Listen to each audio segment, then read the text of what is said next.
Hello again, fight fans, and welcome to another edition of the MMA Wrap-Up. I'm your host, Ben Fowlkes, and I come to you now after a weekend choked with MMA.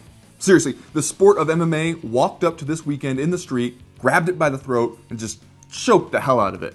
And the weekend was all, what's going on? What are you doing? Why isn't Thursday stopping this? MMA didn't care. MMA just walked on, because MMA has to go feed the meter. But it was a bizarre weekend in a lot of ways, and one that, if you're a fight fan, I'm not sure how you're supposed to make sense of.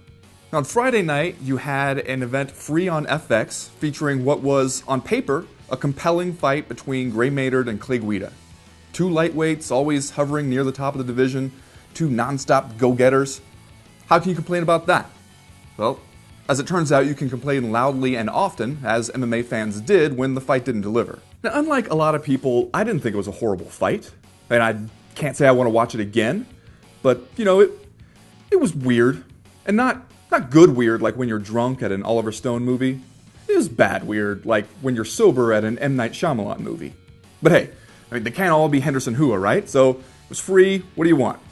Then, the very next night, the UFC offers up a pretty meaningless catchweight bout between Wanderlei Silva and Rich Franklin, all for the low price of $44.95, if you bought it in standard definition like the old school pimp you are.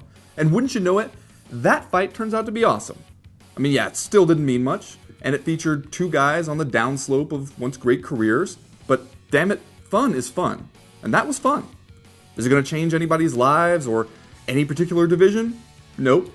Just good times with head trauma and short-term memory loss on a Saturday night in Brazil. But this is what I'm talking about when I say it was a hard weekend to make sense of.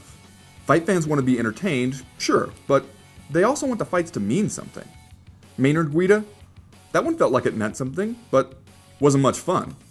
Franklin Silva? Whole lot of fun, very little meaning. So where do you draw the line? Where does boring nullify high stakes? Where does fun trump pointless? I'm not sure, but the weird part is you can't even have the conversation until after the fights are over. That's because sometimes fun, meaningless fights on paper turn out to be boring, meaningless fights in the cage, and vice versa. It's kind of like how Dana White loves to yell at people about how you can't criticize the fights before they happen, but he also loves to yell at Joe Rogan before each pay-per-view about how awesome these fights that had yet to happen are going to be. This is a special kind of dilemma for a salesman, which is what Dana White is. Even he doesn't know if his product is any good until after that product has been consumed, at which point, can't really sell it at full price again. No one pays $50 to see fights that were awesome last week. He has to convince us that it's going to be great before it happens, before we know if we're signing up for meaningless fun or meaningful boredom, or some combination in between. This weekend, we were bored for free on Friday night, and then entertained for a price on Saturday night, which I guess is better than the other way around, just not by all that much. Well, that's it for me, fight fans. This is Ben Fowlkes signing off and saying, you hear Fedor Emelianenko retired this week? Just in time to enjoy Russian summer. Oh, no, it's over.